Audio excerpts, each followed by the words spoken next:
अस्सलाम वालेकुम। आज मैं इस वीडियो में आपको एक सौतेली माँ के जुल्म के बारे में बताऊंगी। ये दास्तान बिल्कुल सच्ची है। वीडियो शुरू होने से पहले आप मेरे चैनल यूनिक इस्लाम टीवी को सब्सक्राइब करके बेल नोटिफिकेशन को ऑन कर दें ताकि आप मेरी हर वीडियो से अपडेट रहें। सितंबर से फर्स्ट ईयर से नई क्लासेस शुरू हो रही थीं। मैं नई उम्मीद नई खुशियाँ लेकर कॉलेज के गेट पर दाखिल हुई। सीधी चलती बरामदे में एक लड़की के पास जाकर ठहर गई जो नोटिस बोर्ड के आगे खड़ी थी। वो बोर्ड पर आवेजा फेरिस को देखने में इस कदर खोई हुई थी कि उसको मेरी मौजूदगी का एहसास न हुआ। कुछ देर इंतजार के बाद मैंने एक्सक्यूज मी कहकर अपने मौजूद होने का एहसास दिलाया। तभी उसने पलट कर देखा। हम दोनों के मज़ामीन एक ही थे। कॉलेज में टाइम एक साथ गुजरने लगा था। कई लड़कियों ने दोस्ती के लिए हाथ बढ़ाया लेकिन हमने किसी को अपने साथ न मिलाया। हर एक से बोलचाल जरूर कर लेते थे लेकिन बातों बातों में पता चला कि आयत अपने मामू के घर रहती है जबकि उसके माँ बाप और भाई बहन लखनऊ में रहते हैं। मुझे इसकी वजह समझ में न आई कि वालिदैन के होते हुए ये क्यों मामू के घर रह रही है। एक दिन मैंने पूछ लिया, क्या तुम्हें तुम्हारे मामू और मुमानी ने गोद लिया है? वालिदैन के पास क्यों नहीं रहती हो? इस पर वो खामोश हो गई। उसके चेहरे पर उदासी छा गई। दोबारा सवाल दोहराना मुनासिब न समझा। दिसंबर में सर्दियों की छुट्टियां आ गईं। हमने मामू जान के घर जाने का प्रोग्राम बना लिया। वो भी लखनऊ में रहते थे। मैंने आयत से पूछा, छुट्टियों में तुम्हारा प्रोग्राम लखनऊ जाने का है कि नहीं? उसने ना कहते हुए सर हिला दिया। वो क्यों आयत? क्या तुम अपने वालिदैन और अपने भाई बहनों के साथ छुट्टियां नहीं गुजारोगी? वो चुप रही लेकिन उसकी आंखें नम हो गईं। तब मुझे एहसास हुआ कि आयत को कोई दुख है। वो किसी खास वजह से वालिदैन के घर नहीं रहती। मुझे महसूस हुआ कि क्या खबर वह अपना दुख मुझसे कहना चाहती हो मगर हिचकिचाती हो। आयत, आज तुम मुझे बता ही दो कि तुम माँ बाप से दूर मामू के घर क्यों रहती हो? मेरी जिद करने पर आखिर उसको बताना ही पड़ा। मेरी माँ 7 साल पहले ही वफात पा गई थी। अब्बू ने दूसरी शादी कर ली।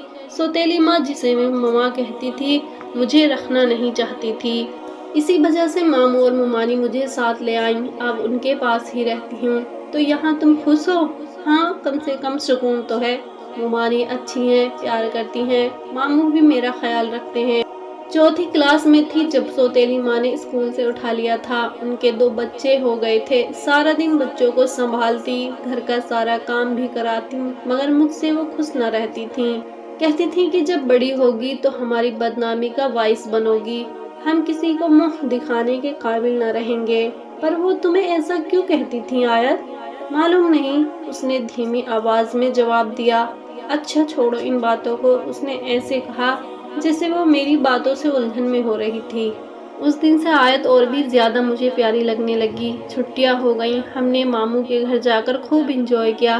बहुत खूबसूरत दिन गुजारे। पलक झपकते ही ये वक्त गुजर गया। कॉलेज खुला तो आयत से मुलाकात हुई। वह मुझसे बहुत खुश होकर मिली। कहने लगी, यास्मीन, मेरी छुट्टियां तो बहुत बोर गुजरी हैं। मैं तो तुमसे बात करने को तरस गई थी कि कब छुट्टियां खत्म हो और तुमसे मिलूं। हाँ आयत, मैंने भी तुम्हें बहुत मिस किया। काश तुम्हारे मामू मुमानी से इजाजत ले लेती और तुम्हें भी अपने साथ ले जाती। सच बड़ा मजा आता। कुछ दिन गुजरे तो आयत ने कॉलेज आना बंद कर दिया। हफ्ताभर उसने नागा किया तो मुझे चिंता होने लगी। उसके घर का फोन नंबर मेरे पास था। फोन उसकी मुमानी ने उठाया। आंटी, मैं यास्मीन बोल रही हूँ। आयत की क्लासमेट हूँ। वो हफ्ते भर से कॉलेज नहीं आ रही। बस खैरियत मालूम करने को फोन किया था। आयत को बुखार आ रहा है बेटा, इसी वजह से। आंटी, क्या उससे बात हो सकती है? हाँ, क्यों नहीं बेटा, तुम फोन होल्ड पर रखो, मैं उसे बुलाती हूँ। तुम कैसी हो आयत? ठीक हूँ यास्मीन, उसने बिल्कुल महीन सी आवाज में जवाब दिया। कब आओगी? तुम्हारे बगैर कॉलेज में बिल्कुल भी दिल नहीं लग रहा। अभी नहीं आ सकती, 2-4 दिन बाद आऊंगी। पता है टीचर ने टेस्ट भी दिया हुआ है। तुम कैसे टेस्ट की तैयारी करोगी? तो तुम मुझे नोट्स देने आ जाओगी? हाँ, क्यों नहीं। अपने घर का पता लिखवा दो, मैं आ जाऊंगी। उसने पता लिखवाया और अगले दिन उसके घर चली गई। आयत बाकी बीमार लग रही थी, कमजोर और जर्द। जल्दी अच्छी हो जाओ, 6 माही इम्तिहान होने वाले हैं। टीचर ने बहुत कुछ पढ़ा दिया है, क्या करूं, बीमारी अपने बस की बात तो नहीं ना। उसने हाफ आस्तीन की कमीज पहनी हुई थी। अचानक मेरी नज़र उसके बाजुओं पर अजीब व गरीब निशानात पर पड़ गई। अरे ये क्या है आयत, ये तो जलने के निशान है ना। जलने के ही हैं तो ये कैसे पड़े? ये दाग तुम्हें सौतेली माँ ने डाले हैं क्या? मेरी आंखें हैरत से फैल गईं। उन्होंने तुमको जलाया क्या? हाँ, सजा के तौर पर। किस जुर्म की सजा दी उन्होंने तुम्हें? ऐसे जुर्म की जो मैंने किया ही न था। अल्लाह के लिए आयत, मुझे बताओ, मेरा तो दिल बैठा जा रहा है। एक दिन मामा की सोने की अंगूठी गुम हो गई। उन्होंने मुझसे पूछा कि मेरी अंगूठी देखी है? नहीं देखी मामा, मैंने नहीं देखी। वो बोली, तुम्हारे सिवा और कोई घर में नहीं है, तुम ही ने उठाई है। मैंने नहीं उठाई मामा। मैं उसका क्या करूंगी? मेरे आगे जुबान चलाती है। अंगूठी तूने ही उठाई है, मुझे परेशान करने के लिए दे दी होगी किसी को।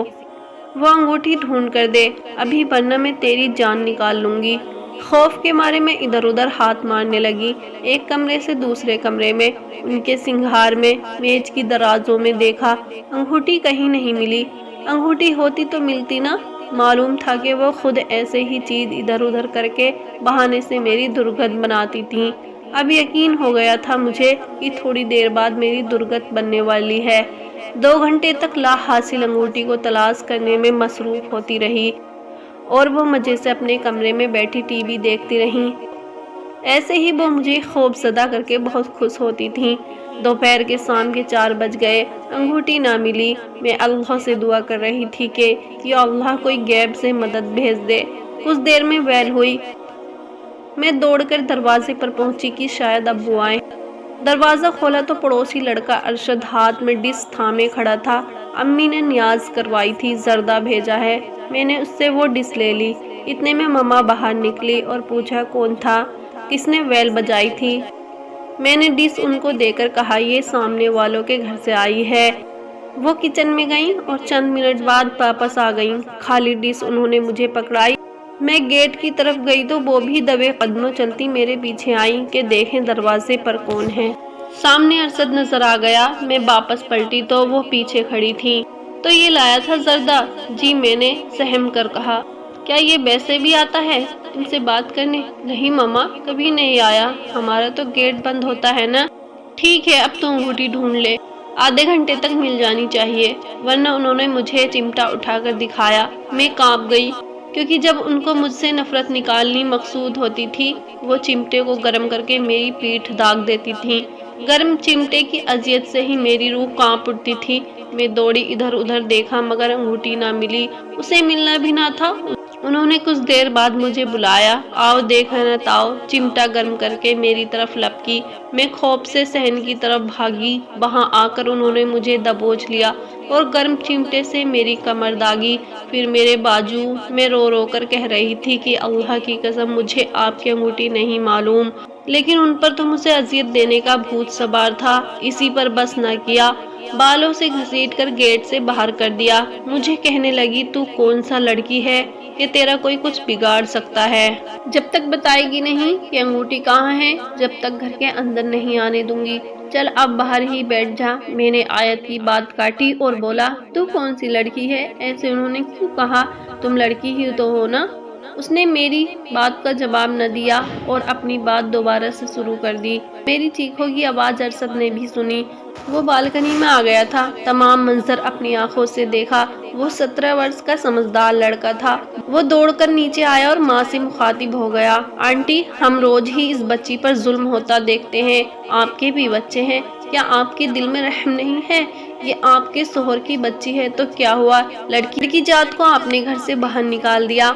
अम्मा जो शेरनी बनी हुई खड़ी थी, अरशद से कहने लगी, पहले तो मुझे शक था, अब यकीन हो गया है कि मेरी अंगूठी इस मर्दूद ने तुम्ही को दी है, तभी उसके हिमायती बनकर तुम आ गए हो। अरशद का गुस्से से मुंह सुर्ख हो गया। कहने लगा, आप मुझ पर भी चोर होने का इल्जाम लगा रही हैं। अंगूठी की कीमत मैं आपको देने के लिए तैयार हूँ, मगर अल्लाह के लिए इस बेचारी को तो घर से मत निकालिए। ये कहाँ जाएगी? तुम रख लो ना इसको अपने घर में, हमें इसकी जरूरत भी नहीं। آپ کی مرضی ہے، چاہے مار ڈالیے، جیل بھی آپ ہی جائیں گی۔ ارشد کے ان الفاظوں نے جلتے پر تیل کا کام کیا۔ وہ تو چلا گیا، ماما نے مجھے دوبارہ بالوں سے پکڑ کر گھسیٹا اور گھر کے اندر لا کر اور پیٹا کہ اب محلے کے لڑکے بھی تیری حمایت کے خاطر ہمارے منہ کو آنے لگے ہیں۔ کون لگتے ہیں یہ کل کے چھوکرے، ہمارے گھریلو معاملوں میں دخل اندازی کرنے والے۔ آ جانے دو اپنے باپ کو، اس لڑکے کو تو میں نے جوتے پڑوانے ہیں۔ میں کمرے میں جا کر فرش پر لیٹ گئی اور سسکتی رہی کہ بلند آواز میں رونے کی اجازت نہ تھی۔ ارشد کی امی کے پاس میری ممانی کا فون نمبر تھا، اس بات کا علم ماما کو نہ تھا۔ ارشد نے جب تمام احوال اپنی والدہ کو بتایا تو انہوں نے ڈائری سے نمبر ڈھونڈ نکالا اور لاہور فون کر دیا۔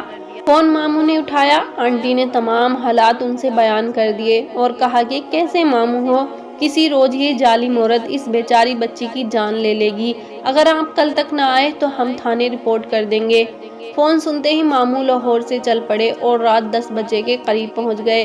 ممانی ساتھ آئی، انہوں نے جو میرے بازو اور کمر پر جلنے کے نشانات دیکھے تو میرے ماموں کو بتایا۔ ماموں والد صاحب سے خوب جھگڑے اور کہا کہ میری بھانجی ہمارے حوالے کر دو ورنہ میں عدالت جاؤں گا۔ والد صاحب ڈر گئے، مجھے ماموں ممانی کے ساتھ کر دیا۔ تب سے ان کے پاس ہوں، سوتیلی ماں کے ظلم سے تو نجات پالی، لیکن جو داغ انہوں نے میرے بازو اور پیٹھ پر ڈالے، ٹانگوں پر لگائے، وہ عمر بھر مٹنے والے نہیں ہیں۔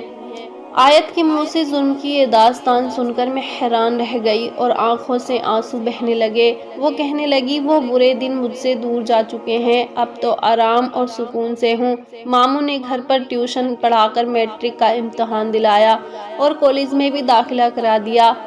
دعا کرو کہ آئندہ بھی میری خیریت گزرے، یہ بھی دعا کرو کہ اللہ پھر کبھی مجھے میرے والد کے گھر نہ لے جائے، وہ باپ کا گھر نہیں، میرے لیے دوزخ ہے۔ آیت، مجھے معلوم نہ تھا کہ تم اتنی دکھی ہو، کاش یہ سب تم مجھے پہلے بتا دیتی تو تم کیا کر لیتی؟ میں تمہیں دوست سمجھتی تھی، اب تو میں تمہیں اپنے دل میں جگہ دوں گی۔ دعا کرتی ہوں ہم کبھی جدا نہ ہوں۔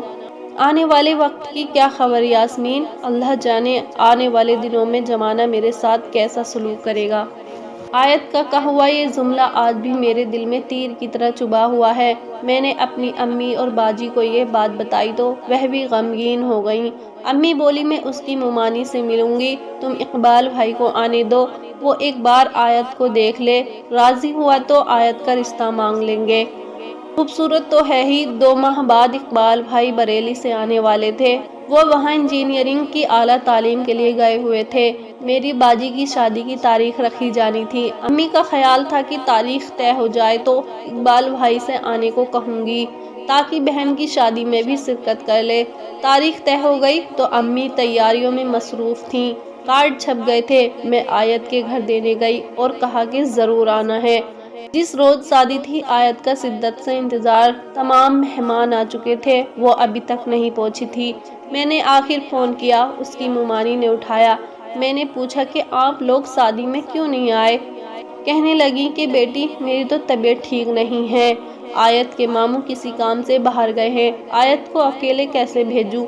میں آ جاتی ہوں آنٹی اسے لینے، خود چھوڑ بھی جاؤں گی، آپ اس کو کہیں کہ تیار رہے۔ آنٹی نے کہا ٹھیک ہے بیٹا۔ اس وقت ڈرائیور کسی کام سے باہر گیا ہوا تھا۔ میں نے اقبال بھائی سے منت کی کہ میری سہیلی نہیں آ سکتی، اس نے گھر بھی نہیں دیکھا ہوا ہے، پلیز بھائی جان آپ مجھے لے جائیں، میں نے اپنی دوست آیت کو اس کے گھر سے پک کرنا ہے۔ بھائی جان میری کوئی بات نہیں ٹالتے تھے، آج بھی بزی ہوتے ہوئے انہوں نے انکار نہیں کیا اور ہم آیت کے گھر آئے۔ وہ تیار تھی، بغیر وقت ضائع کیے ہوئے اسے گاڑی میں لیا اور گاڑی میں بیٹھ گئے۔ وہ تیار ہو کر انتہا کی خوبصورت لگ رہی تھی۔ اس کے والد کشمیری اور ماں مرحومی ایک ایرانی خاتون تھیں، دونوں کا حسن اس میں موجود تھا، گوری گلابی رنگت، کالی سیاہ آنکھیں، دبلی پتلی۔ اقبال بھائی تمام راستہ خاموش رہے، لیکن اس کی ایک جھلک ان کے دل میں جا گزری تھی۔ میں بھی کسی بہانے آیت کو ایک بار انہیں دکھانا چاہتی تھی تاکہ باجی کی شادی کے بعد اقبال بھائی کے رشتے کے لیے ممانی سے بات کی جائے۔ میں نے آیت سے پوچھا کہ تمہیں میرے بھائی کیسے لگے؟ بولی کہ کیا بات ہے ان کی، ایک دم نمبر 1 ہے۔ مجھے دل کی بات لبوں پر لانے کا حوصلہ ہوا، پتہ ہے جب تم دونوں گاڑی سے نکل کر ایک ساتھ گھر کی طرف آ رہے تھے تو تمہاری جوڑی خوب جچ رہی تھی۔ اگلے دن صبح اقبال بھائی میرے سامنے صوفے پر بیٹھ گئے اور کہا، میری ایک آرزو ہے، کیا تم پوری کر سکتی ہو؟ عارضی ہے تو بتائیے بھائی جان، میری تو آپ کے لیے جان بھی حاضر ہے، تم آیت کو اپنی بھابھی بنا لو۔ آپ نے میرے دل کی آرزو کو بیان کر دیا اور یہی آرزو امی جان کی بھی ہے، تو کب بات کرو گی؟ کل ہی آیت سے پوچھ لو نا۔ ٹھیک ہے، میں کل اس سے پوچھ لوں گی، امید ہے کہ وہ انکار نہیں کرے گی۔ آپ کے بارے میں اس کے کمنٹ بہت اچھے ہیں۔ یاسمین، میرے پاس زیادہ وقت نہیں ہے، مجھے دوبارہ بریلی بھی جانا ہے۔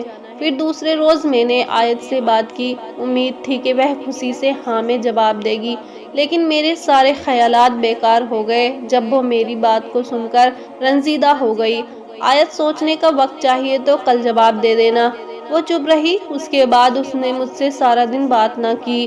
حیرت زدہ رہ گئی میں کہ اگلے روز بھی اس نے مجھ سے بات نہ کی، جبکہ میری نگاہیں اسی پر ٹکی تھیں۔ اقبال بھائی بھی منتظر تھے کہ آیت ہاں کہے تو امی کو اس کی ممانی کے پاس بھیجوں۔ چھٹی کے وقت میں نے آیت سے کہا، تم نے جواب نہیں دیا میری بات کا؟ اقبال بھائی انتظار کر رہے ہیں۔ تم میری بھابھی بننا پسند کرو گی تو ہی ہم رشتے کے لیے تمہارے گھر آئیں گے۔ اس نے خالی خالی نظروں سے مجھے دیکھا، اس کی آنکھوں میں آنسو تھے۔ میرا تو دل گھبرا گیا۔ آیت، کوئی بات نہیں، اگر تم کسی کو پسند کرتی ہو یا تمہاری کہیں اور بات پکی ہو چکی ہے تو تب بھی تم مجھے بتا دو، ایسی باتوں سے ہماری دوستی نہیں ٹوٹے گی۔